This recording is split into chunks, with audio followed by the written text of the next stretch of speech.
Sleeper cells ఈ మాట మనం ఈ మధ్య తరచుగా వింటున్నాం. అసలు స్లీపర్ సెల్స్ అంటే ఏమిటి, ఇది మనం చెప్పుకుందాం.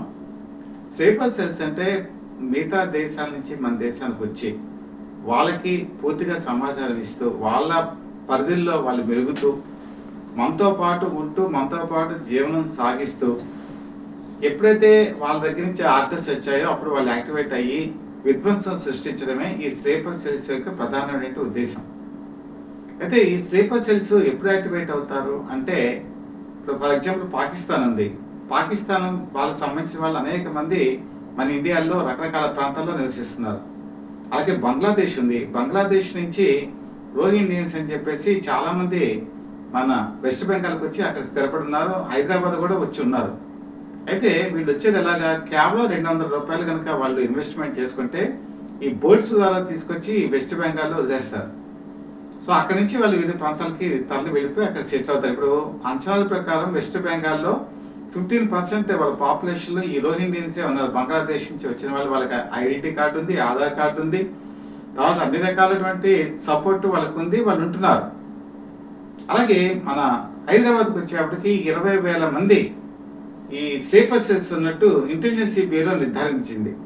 అలాగే మన ఆంధ్రప్రదేశ్కి వచ్చేప్పటికి 1,600 మంది ఉన్నట్టుగా కూడా నిర్ధారించడం జరిగింది. వాళ్ళ పేర్లు అన్నీ కూడా సాధ్యమైనంత వరకు వాళ్ళు ఐడెంటిఫై చేసి పోలీస్ డిపార్ట్మెంట్ కూడా ఇచ్చినట్టు సమాచారం. సో ఇది హోమ్ మినిస్ట్రీలో పరిధిలో ఉంటుంది కాబట్టి వాళ్ళు తగిన చర్యలు తీసుకుంటారు. అయితే ఇంతమంది ఎలా రాగలిగారు, ఎందుకు వచ్చారు అంటే, మనం లాస్ట్ ఈ ఎలక్షన్కి సంబంధించిన దాంట్లో చూసుకుంటే 400 మంది శ్మశానం కేరాఫ్ అడ్రస్గా ఇచ్చారట.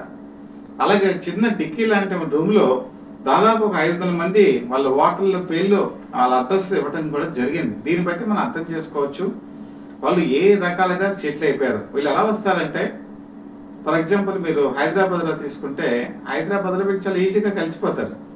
వాళ్ళ మాట తీరు కానీ వాళ్ళ భాష కానీ లేకపోతే ఐడెంటిఫై చేయడం చాలా కష్టం. సో వాళ్ళ వచ్చి మీ ఇంట్లో మేము అద్దుకుంటామంటే మాకు ఎటువంటి తినడానికి ఎటువంటి ఆధారం లేదు, మేము పలానా ప్రాంతం నుంచి గుజరాత్ నుంచి వచ్చాము ఏదో చెప్తారు. వాళ్ళ మాట భాష అన్నీ కూడా మనలాగే ఉంటాయి కాబట్టి, ఎందుకంటే పాకిస్తాన్ కూడా ఒకప్పుడు మన అంతర్భాగమే. మన ఆచార వ్యవహారాలు దాదాపుగా వాళ్ళకి కూడా సిమిలారిటీస్ ఉంటాయి. దాంతో వాళ్ళు ఏదో పాపం పొట్టగొడు గురించి వచ్చాడని చెప్పేసి వాళ్ళు ఆశ్రయిస్తారు. చాలామంది స్లీపర్ సెల్స్ అనేటప్పటికీ రాత్రిపూట యాక్టివ్గా ఉండి పగలపూట నిద్రపోతారని చెప్పి అనుకుంటారు. అది పూర్తిగా తప్పు. వాళ్ళు మన జీవన శ్రామంతలో కలిసిపోయి ఉంటారు, మనతో పాటు జీవిస్తూ ఉంటారు. వాళ్ళేమో ఫ్రూట్స్ ఇలాంటివి బండి వ్యాపారం చేసుకోవచ్చు, లాండ్రీ వ్యాపారం చేసుకోవచ్చు, విస్త్రీ చేయొచ్చు, లేకపోతే మటన్ షాపులు నడపచ్చు, లేక కూరల దుకాణం కూడా నడపచ్చు, ఏదైనా చేసుకోవచ్చు. ఆ వృత్తుల్లో ఉంటారు, మనకి నమస్కరిస్తారు, చక్కగా మాట్లాడతారు. వాళ్ళ స్లీపర్ సెల్ అని మనకు కూడా తెలియదు.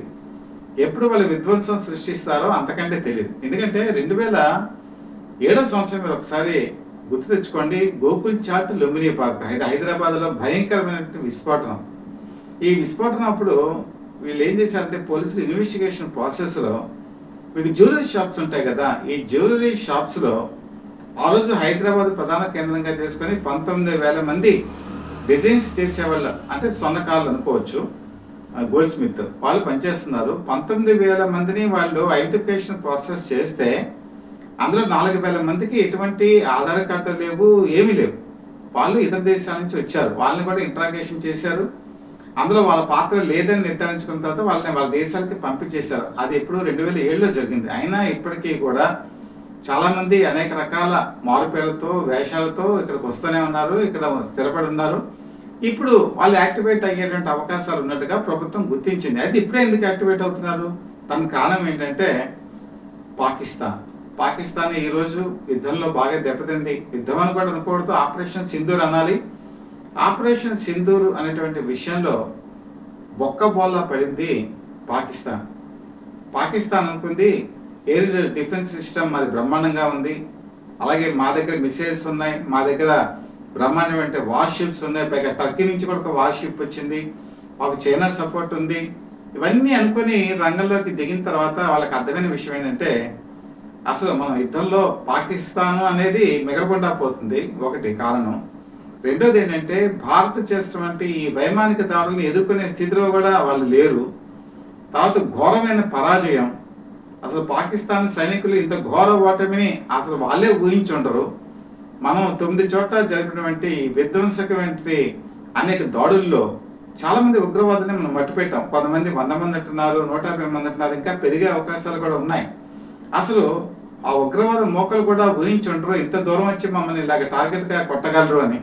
అలాగే కొట్టి చూపించాం, ప్రపంచానికి చాటి చెప్పాం. మనం ఎక్కడ ఏ మూల దాక్కున్నా కూడా టెర్రరిస్టుల్ని వదిలిపెట్టామని చెప్పి ఒక గుణపాఠం వాళ్ళకి చెప్పడం జరిగింది.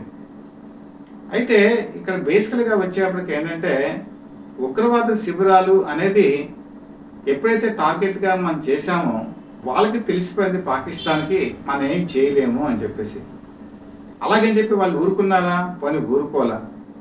ఇండియన్ ఈ క్రాస్ ఎక్కడైతే ఎల్ఓసి ఉంటుందో ఈ ఎల్ఓసి దగ్గరకు వచ్చి వాళ్ళు అనేక రకాల అమాయకమైన పౌరుల మీద దాడులు జరిపారు. దాంతో 16 మంది మన భారతీయ పౌరులు చనిపోయారు, 3 పిల్లలు ఉన్నారు, 3 స్త్రీలు కూడా ఉన్నారు. అటుపక్క చూస్తే 96 మంది వరకు క్షతగాత్రులు అయ్యారు. అలాగే మన దేశంలో వివిధ ప్రాంతాల మీద వాళ్ళు క్షిపణి దాడి చేయడానికి ప్రయత్నం చేశారు. అది కూడా విఫలం అయిపోయింది. ఎందుకంటే S-400 అనే టెక్నాలజీని మనం రష్యా నుంచి అడాప్ట్ చేసుకున్నాం. దానికి అనేక మార్పులు చేర్పులు మన నేటివ్కి తగ్గట్టుగా మనం మార్చుకున్నాం. దానికి సుదర్శన్ చక్ర అని చెప్పి పేరు పెట్టడం కూడా జరిగింది.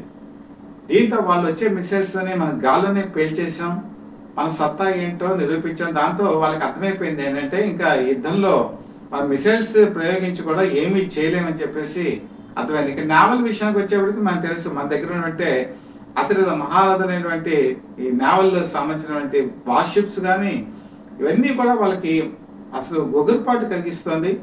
మనం ఇప్పుడు రీసెంట్గా దాడి చేసాం. ఈ రీసెంట్గా దాడి చేసినప్పుడు లాహోర్లో ఉన్నటువంటి వాల్సన్ ఎయిర్పోర్ట్, ఈ వాల్సన్ ఎయిర్పోర్ట్ దగ్గర మనం అటాక్ చేసాం. వాళ్ళ ఎయిర్ డిఫెన్స్ సిస్టమ్ని మొత్తం తునాతునకలు చేసేసాం. SEQ అని చెప్పేసి చైనా నుంచి వీళ్ళు 1600 కోట్ల రూపాయలు పెట్టి ఈ ఎయిర్ డిఫెన్స్ సిస్టమ్ తెచ్చుకున్నారు. రావల్పిండిలో పిండి చేసేసాం. అక్కడ కూడా ఎయిర్ డిఫెన్స్ సిస్టమ్ ఏమాత్రం కూడా పనికిరాకుండా చేసాం. సియాల్కోట్లో కూడా అదే పరిస్థితి. అసలు వాళ్ళ విమానంలో గగనతలంలోకి ఎగిరే పరిస్థితి కూడా వాళ్ళకి లేకపోవడంతో ఒక్కసారి దిగ్భ్రమం చెందారు వాళ్ళు. ఇంకా మనకి ఈ సత్తా ఇందులో మనం చూపించలేమంటే స్థితికి వచ్చేసరి ఇక్కడే మనం ఆలోచించుకోవాల్సిన విషయం ఏంటంటే పాకిస్తాన్ నెక్స్ట్ ఏం చేస్తుంది అనేటప్పుడు ఆలోచించినప్పుడు ఈ ఇంటెలిజెన్సీ బ్యూరో IB గుర్తించింది ఏంటంటే వాళ్ళు ఎలా ఉన్న చేతకాని వాళ్ళు పాకిస్తాన్ వాళ్ళు ధైర్యంగా ఎదుర్కొనేటువంటి దమ్ము లేదు, ధైర్యం లేదు. కాకపోతే వాళ్ళు ఇండైరెక్ట్గా విధ్వంసక చర్యలు చేపట్టేటువంటి అవకాశం ఎక్కడ ఉంటుంది? ఈ స్లీపర్ సెల్స్ ద్వారానే ఉంటుంది. వీళ్ళని యాక్టివేట్ చేసినప్పుడు వీళ్ళు ఏం చేస్తారంటే సామాన్య ప్రజానీలోకంలో కలిసిపోయి ఉంటారు. సూట్ కేసులో బాంబులు పెట్టచ్చు, లేకపోతే టిఫిన్ క్యారేజీలో బాంబులు పెట్టచ్చు, లేదా రహస్యంగా ఏదైనా మనకి చాట్ బండాల్లో జనసమ్మతి ఉన్న ప్రాంతాల్లో అక్కడికి వెళ్ళి ఏదో ఒక బాంబులు పెట్టి విధ్వంసక చర్యలు సృష్టించవచ్చు. అందుకని మొత్తం భారత ప్రభుత్వం అప్రమత్తమైంది, వీళ్ళని గుర్తించేటువంటి ప్రాసెస్ చేపట్టింది. చాలామంది ఏరి పారేసే కార్యక్రమంలో కూడా ఉన్నారు. మీరు కనుక చూసుకుంటే CRPF జవాన్స్ 21,000 మంది అవతల పక్క బార్డర్లో పాకిస్తాన్తో వార్ జరుగుతున్నప్పుడు, ఎదురుకాల్పులు జరుగుతున్నప్పుడు కూడా వీళ్ళు ఏం చేశారంటే దట్టమైన ఛత్తీస్గఢ్, మధ్యప్రదేశ్, తెలంగాణ ఇలాంటి ప్రాంతాల్లో కూంబింగ్ చేశారు. కూంబింగ్ చేసి 21 మంది నక్సలైట్ని కాల్చివేయటం కూడా జరిగింది. అంటే మనం ఇంటర్నల్గా మన అంతర్గత శత్రువులు ఎవరున్నారు అని ఐడెంటిఫై చేసే ప్రాసెస్లో ఈ కార్యక్రమం జరుగుతోంది. కాబట్టి ఈ ఏరివేత కార్యక్రమం అంతర్గత శత్రువులను ఎప్పుడైతే మనం ఏర్పారేస్తామో అప్పుడు ఖచ్చితంగా ఈ లోపల ఈ విధ్వంసక చర్యలు అడ్డుపడతాయనే భావంతో వెళ్తోంది. అలాగే ప్రజలు కూడా అప్రమత్తంగా ఉన్నారు. అలాగే మీకు ఎవరైనా సరే అనుమానాస్పదంగా కానీ ఏదైనా ఉంటే భారత ప్రభుత్వాన్ని కూడా తెలియజేసే కార్యక్రమం మీరు చేపట్టచ్చు. అంటే ఇప్పుడు మీరు పలానా ప్రాంతానికి వెళ్ళారనుకోండి, అక్కడ ఏదో ఒక సూట్ కేసు ఉంది, చాలా సేపు పట్టి ఉంది, వెంటనే మీకు పోలీసులకి కంట్రోల్ రూమ్కి మీరు కంప్లైంట్ చేయొచ్చు. అలాగే మీకు అనుమానాస్పద వస్తువుని దానిలో తాకండి, ఏ బ్యాగో ఉంది, ఆ బ్యాగ్ ఓపెన్ చేయడానికి ప్రయత్నం చేయకండి, వెంటనే పోలీసులకి ఇన్ఫర్మేషన్ ఇవ్వండి. దాంతో వాళ్ళు అక్కడికి వచ్చి అది అసలేంది ఏమిటి అని చెప్పేసి నిర్ధారించేటువంటి ప్రక్రియ వాళ్ళు చేపడతారు. అయితే అన్నిటికంటే మెయిన్ ప్రధానమైన అంశం అసలు స్లీపర్ సెల్స్ ఎలాగొస్తున్నారు అనే కార్యక్రమం కనుక చూసుకుంటే చాలా దిగ్భ్రమం చెందేటువంటి విషయాలు మనకి తేటతెల్లం అవుతాయి. ఇప్పుడు మీరు చూసే ఉంటారు కేరళ ఫైల్స్. ఈ కేరళ ఫైల్స్ సినిమా రిలీజ్ అయినప్పుడు చాలా మంది అనుకున్నారు ఇది నిజంగా జరుగుతుందా, జరిగే అవకాశాలు ఉన్నాయా అని చెప్పేసి. ఇప్పుడు అతి భయంకరమైన రహస్యం, చేదు నిజం ఏంటంటే 5 లక్షల మంది మహిళలు పాకిస్తాన్లో 21 టెర్రరిస్ట్ క్యాంప్లో ట్రైనింగ్ అవుతున్నారు. లష్కరే తోయిబా మీకు తెలుసు, అది ఎంత ప్రధానమైనటువంటి టెర్రరిస్ట్ యాక్టివిటీస్ని ప్రోత్సహించే సంస్థ. లక్షలతో పాటు అనేక సంస్థలు ఉన్నాయి, ఈ జిహాదీ సంస్థలు అని చెప్పి పేరు పెట్టుకొని. ఈ 5 లక్షల మంది ఎక్కడి నుంచి వచ్చారంటే కేరళ నుంచి చాలా మంది ఈ ముస్లిం యువకులు హిందూ స్త్రీలని ప్రేమించామని చెప్పి లవ్ జిహాదీ అని చెప్పేసి వాళ్ళని పెళ్లి చేసుకొని అక్కడి నుంచి పాకిస్తాన్కి తరలించారు చాలా మందిని. అలాగే గుజరాత్, ఆంధ్రప్రదేశ్లోకి వచ్చేప్పటికి మీకు నంద్యాల, తర్వాత కర్నూలు, గుంటూరు ఇలాంటి పరిసర ప్రాంతాల నుంచి కూడా ఈ పెళ్లిళ్ళ పేరు మీద పెళ్లిళ్ళు చేసుకొని పాకిస్తాన్కి తరలించారు. ఒక కేరళయే కాదు, ఆంధ్రప్రదేశే కాదు, గుజరాత్, మిగతా రాష్ట్రాలు కూడా ఇందులో ఉన్నాయి. అలాగే మన ఇండియానే కాదు, మిగతా దేశాల నుంచి, నేపాల్ దగ్గర నుంచి మొదలు పెట్టుకుంటే మిగతా దేశాల నుంచి కూడా ఎక్కువ మందిని ఇక్కడ తరలించడం జరిగింది. మెయిన్ ఇండియా నుంచే దాదాపు ఇండియా నుంచి 4 లక్షల మంది ఆడవాళ్ళని ఈ లవ్ జిహాదీ పేరుతో పాకిస్తాన్కి తీసుకెళ్ళడం జరిగింది. అక్కడ ఎవరైతే వాళ్ళు ప్రేమించి పెళ్లి చేసుకున్నారో, నా భర్త అని చెప్పి అనుకున్నారో వాళ్ళే ద్రోహం తలపెట్టి చివరికి టెర్రరిస్టులకి వాళ్ళని అప్పచెప్పడం జరిగింది. వాళ్ళు చెప్పేది ఒకటే, మీరు టెర్రరిస్ట్ యాక్టివిటీస్లో ట్రైనింగ్ తీసుకోండి, మీరు కనుక ఇందులో కనుక చనిపోతే మీకు స్వర్గం వస్తుంది, స్వర్గంలో మీకు అనేక రకాలైనటువంటి సుఖ సుఖాలు ఉంటాయి అని చెప్పేసి వాళ్ళకి ట్రైనింగ్ ఇవ్వటం జరుగుతుంది. ఒకవేళ మీరు ట్రైనింగ్ తీసుకోమంటే నరకయాతన పెడతారు, చంపరు. చివరికి ఎందుకు ఈ చావు చచ్చే కన్నా ఈ ట్రైనింగ్ తీసుకొని ఇందులోనే చావడం బెటర్ అనేలాగా చేస్తారు. వాళ్ళకి స్పీచెస్ కూడా నరనరాన్ని నింపుతారు. వాళ్ళు చేయగలిగింది కూడా ఏం లేదు, వాళ్ళు చెప్పినట్టు చేయడమే. ఇందులో మీరు కనుక చూసుకుంటే చాలా ఆశ్చర్యపోతారు. 16 ఏళ్ల వయసు ఉన్నటువంటి వాళ్ళ దగ్గర నుంచి కూడా 80 ఏళ్ల వయసు ఉన్నటువంటి ఆడవాళ్ళని కూడా వీళ్ళు వదిలిపెట్టరు. వీళ్ళ ప్రత్యేకంగా వీళ్ళకి ట్రైనింగ్, రైఫిల్ షూటింగ్ దగ్గర నుంచి, గ్రెనేడ్స్ దగ్గర నుంచి ఎలా విధ్వంసక చర్యలు చేపట్టాలి, ఇవన్నీ కూడా వాళ్ళకి ఈ ట్రైనింగ్ ఇవ్వడం జరుగుతుంది. ఈ ట్రైనింగ్తో పాటు ప్రతిరోజు కూడా ఒక క్లాసు, అంటే మొత్తం అంతా కూడా ప్రపంచం అంతా కూడా ఇస్లామే ఉండాలి, ఆ ఇస్లాం మతానికి మీరు ప్రోత్సహించాలి. మీ పుట్టే పిల్లలు వాళ్ళు కూడా మీరు టెర్రరిస్టులుగా మీరు తీర్చిదిద్దుతాం. వాళ్ళు ప్రపంచాన్ని, అంటే అక్కడ టెర్రరిస్ట్ అని అందరూ వాళ్ళు ప్రపంచాన్ని ఇస్లాం మతాన్ని వ్యాపింప చేయడానికి మేము తోడ్పడేటువంటి ఒక సాధనం కింద వాళ్ళకి ఉద్బోధిస్తారు. వాళ్ళకి చేయగలిగింది కూడా లేదు. ఒకవేళ పిల్లలు పుట్టరు, వాళ్ళు ఎందుకు పనికిరానుకుంటే వాళ్ళకి మరణశిక్ష కూడా విధించే అక్రమ కృత్యాలన్నీ కూడా పాకిస్తాన్ ఈ టెర్రరిస్ట్ 21 క్యాంపుల్లో జరుగుతున్నాయి. ఇది మీకు నమ్ముతారా? ఇది మహిళల మీద ఎంత దమనకాండ. ఒక ప్రేమించిన తర్వాత మంచి కాపురం చేసుకుందామని వెళ్ళిన తర్వాత వీళ్ళు ఇందులోకి నెట్టబడుతున్నారు.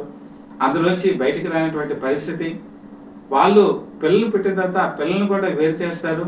ఒక తల్లికి ఆ బిడ్డకి కూడా సంబంధం ఉండదు. ఆ బిడ్డను కూడా వాళ్ళు మరీ టెర్రరిస్ట్గా మార్చేటువంటి ప్రయత్నం చేస్తున్నారు.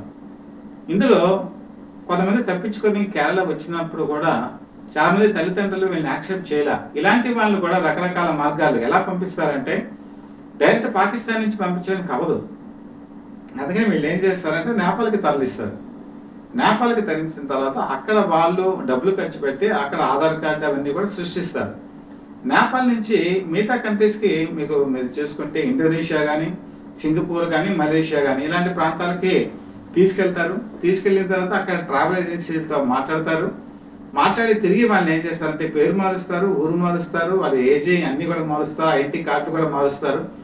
అక్కడి నుంచి చివరికి ముంబై, ఆ తర్వాత హైదరాబాద్ నుంచి ఆంధ్రప్రదేశ్, ఇలా రకరకాల దాంట్లో వాళ్ళని పంపించడం జరుగుతుంది. వాళ్ళకి ఆల్రెడీ ఏ కేరళ నుంచో లేకపోతే గుజరాత్ నుంచో ఎక్కడి నుంచో వెళ్ళుంటారు కాబట్టి మన దేశ వ్యవహారాలు తెలుసు, కట్టుబాటు తెలుసు, మన లాంగ్వేజెస్ తెలుసు, మనం ఎలా ప్రవర్తిస్తామో తెలుసు, మన ఆహారపు అలవాట్లు కూడా తెలుసు. తెలిసినప్పుడు వాళ్ళు ఏం చేస్తారంటే స్లీపర్ సెల్స్గా ఉన్నప్పుడు మనకు ఐడెంటిఫికేషన్ అవ్వదు. లేడీస్ కానీ వాళ్ళకి పుట్టిన పిల్లలు కానీ ఇలా రకరకాల మనం చెప్పాను కదా, ఇలాంటి ట్రైనింగ్ క్యాంపులో తయారైన వాళ్ళు వస్తారు. వాళ్ళకి అన్ని ట్రైనింగ్ ఉంటుంది కాబట్టి వాళ్ళు విధ్వంసక చర్యలకి పాల్పడే అవకాశం ఉంటుంది. ఎందుకంటే పాకిస్తాన్ నేరుగా యుద్ధ రంగాల్లో ఏం చేయలేదు కాబట్టి. ఎందుకంటే చైనాను నమ్ముకుంది, చైనా ఇప్పుడు ఏం మాట్లాడట్లేదు, ఎంతో అండగా వస్తారని చెప్పనుకుంది, ఆ అవకాశం కూడా లేదు. ఓ పక్కన టర్కీ కూడా పెద్ద యుద్ధ రంగంలో నేర్పడినటువంటి కంట్రీ ఏమి కాదు, అద్భుతమైన చర్యలు కూడా దాని నుంచి ఉంటాయనుకోవటం పొరపాటు. ఓ పక్కన చూస్తే సౌదీ అరేబియా అది చేయూతనివ్వట్లేదు, యుఏఈ, యూరోప్ అరబ్ ఎమిరేట్స్ అది ఇవ్వట్లేదు, ఈజిప్ట్ ఇవ్వట్లేదు, ఇరాన్ ఇవ్వట్లేదు. ఇలాగ ప్రతి దేశం కూడా ఈ టెర్రరిస్ట్ యాక్టివిటీస్ ని ప్రోత్సహించే పాకిస్తాన్కి దూరంగా పెడుతున్నాయి. ఓ పక్క ఎంతో నమ్ముకున్నటువంటి అమెరికా కూడా ఈ రోజు వాళ్ళకి అండగా లేదు, రష్యా ఎలానూ లేదు. ఇలా ప్రపంచం అంతా దూరం అయిపోయింది. దూరం అయినప్పుడు ఏం చేయాలి? లోపల రగులుతున్నటువంటి ఆ కసి, ఆ ఆవేశం, లేకపోతే పగ, ఈ ప్రతీకారం ఇవన్నీ మనసులో ఉన్నప్పుడు కళ్ళు కట్టిన వాడు ఏం చేస్తాడు? ఇలాంటి స్లీపర్ సెల్స్ ని యాక్టివేట్ చేసే ప్రయత్నమే చేస్తాడు. కాబట్టి భారతదేశం అవతల పక్కన ఏం జరుగుతుందో, వాళ్ళ టెర్రరిస్ట్ యాక్టివిటీస్ ఏమున్నాయో ఐడెంటిఫై చేసిన మన దేశం ఈ స్లీపర్ సెల్స్ మీద దృష్టి పెడితే వీళ్ళు ఎంతసేపు ఎంతకాలం మనుగడ చేయగలుగుతారు? ఏది పారేస్తారు.